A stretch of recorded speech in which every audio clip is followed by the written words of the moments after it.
राष्ट्रगीत जो है वंदे मातरम, उसकी हाउस में चर्चा थी। एक प्रस्ताव आया था, 150 साल पहले ये गीत लिखा गया था चट्टोपाध्याय जी द्वारा, और 1907 में जब पार्टीशन बंगाल का गया अंग्रेजों ने, उस समय ये चला और उसके बाद कांग्रेस पार्टी ने अडॉप्ट किया। हर उसमें वंदे मातरम उजाड़ हुआ।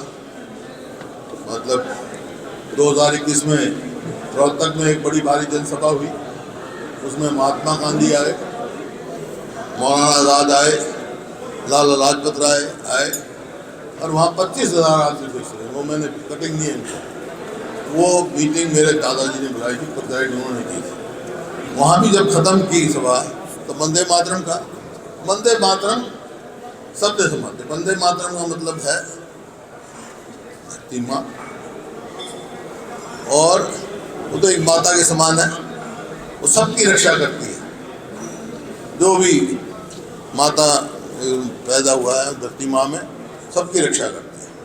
तो था हम सब उसके सम्मान करते, लेकिन कुछ ऐसी टिप्पणियाँ आई जिस पे इतराज किया गया, पंडित जी नाम दिया है और क्या, उसकी जरूरत नहीं थी भाई। वंदे मातरम को राष्ट्रगीत संविधान जिसने बनाया संविधान सभा, उसने 1950 में राष्ट्रगीत अडॉप्ट किया। तो नारे चलते रहे पहले, अलग अलग थे। शहीद भगत सिंह ने कहा इनकलाब जिंदाबाद, सुभाष चंद्र बोस ने कहा जय हिंद, वंदे मातरम, रविंद्रनाथ टैगोर ने जनगण मन। तो फैसला ये हुआ था कि दो, वंदे मातरम राष्ट्रगीत और जनगण मन राष्ट्रगान, संविधान सभा ने अडॉप्ट किया। उसमें किसी किस्म की भी कोई टिप्पणी या बदलाव जो है और कोई नहीं। जिन लोगों ने हमारे को संविधान दिया, उसी ने ये राष्ट्रगीत दिया, तो उसका सम्मान करते हैं। 150 साल मना रहे थे कि कुछ व्यक्तियों ने मतलब इसको राजनीतिकरण की कोशिश की, इसका विरोध किया और फिर बाद में हो गया, प्रस्ताव पास हुआ, उसमें कोई तब्दीली नहीं हुई। जो राष्ट्रगीत है वो रहेगा, सम्मानित है, सबके लिए है।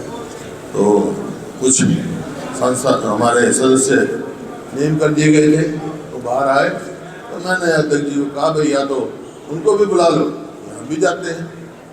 तो फिर नेता सदन ने प्रस्ताव दिया, उनको बुला लिया जाए, सब बुलाए, नो कॉन्फिडेंस में सब हिस्सा लेंगे। पर सर लग रहा है कि जानबूझ के कंट्रोवर्सी क्रिएट की जा रही है, लोगों का ध्यान मुद्दों से हटाने के लिए। लोगों का ध्यान कोई नहीं हटा सकता, प्रयास कितने ही करें। आपको लग रहा है कि जानबूझ के किया जा रहा है सारा? नहीं, कई बातों की जरूरत नहीं थी। ठीक है, 150 साल मनाना चाहिए, हमारे 150 साल हो गए, सबका सम्मानित है, वो है राष्ट्रगीत है, लेकिन उसमें राजनीति नहीं घुसानी चाहिए। आज सर जो प्रस्ताव दिया गया, विश्वास प्रस्ताव, उस पर आपकी सिग्नेचर नहीं है, ऐसा कहा गया है। No confidence motion, no confidence सवाल उठाएगा सर। तो कोई जरूरी नहीं है।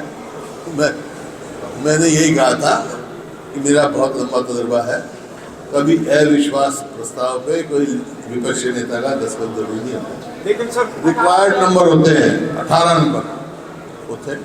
सर किन मुद्दों के ऊपर आप नो कॉन्फिडेंस मोशन लेके आए हैं कि सरकार ने क्या क्या नहीं किया? क्या है सवाल, यही है किया क्या है? जो प्रदेश नंबर 1 था प्रत्येक तिहाई में, प्रति व्यक्ति निवेश में, आज कर्जे में 15वें नंबर पे है। बड़ी 18 स्टेटों में से कर्जे में 15वें नंबर पे है। और नीति आयोग की वो रिपोर्ट है कि उसमें 14वें नंबर पे है आर्थिक। तो ये आज प्रदेश बिल्कुल अपने पावधान से नीचे चला गया है। तो मुद्दे बहुत है उसमें, बेरोजगारी भी है, आर्थिक स्थिति भी है, कानून व्यवस्था भी है, चंडीगढ़ का मसला भी है। चंडीगढ़ हमारी राजधानी है और अब आप विधानसभा की जगह नहीं ले सकते। तो ये स्टेटस चंडीगढ़ का क्या है, ये क्लैरिफाई करना चाहिए। ये जो हमारे हितों का फैसला, हितों की लड़ाई नहीं लड़ सकी है ये प्रदेश की सरकार, ना तो चंडीगढ़ के मामले में ना SYL के मामले में। SYL के मामले में अभी मैंने पढ़ा, वो कहा कि भाई बैठ के बात करो। बैठ के बात करने का मतलब बैठ के तो कही होती है। सुप्रीम कोर्ट ने जो आदेश दिया है वो फाइनलिटी अटेन कर चुका है। यहाँ पे भी बीजेपी की सरकार है, दिल्ली में बीजेपी की सरकार है, इम्प्लीमेंट करवाएं, हरियाणा को हरियाणा का आपका पानी दिलवाएं। हुड्डा साहब, जो मुख्यमंत्री ने सदन में बात कही कि पंडित नेहरू और जो सुभाष चंद्र बोस को लेटर लिखा गया और ये कहा गया कि ये वो देखो अध्यक्ष जी ने कहा हम डिलीट कर देंगे। हुड्डा साहब, एक विधानसभा वाला मुद्दा भी था जिसको यूनियन होम मिनिस्ट्री ने जो है वो बंद करवा दिया है कि विधानसभा। वही मैं कह रहा हूँ, चंडीगढ़ का स्टेटस बताओ भाई। चंडीगढ़ हरियाणा की राजधानी है तो क्यों नहीं हमारे को अधिकार अपनी विधानसभा? सवाल इसी बात का है। यही तो हित है जो हरियाणा का हित, सरकार नहीं है। सर, लग रहा है कि आपको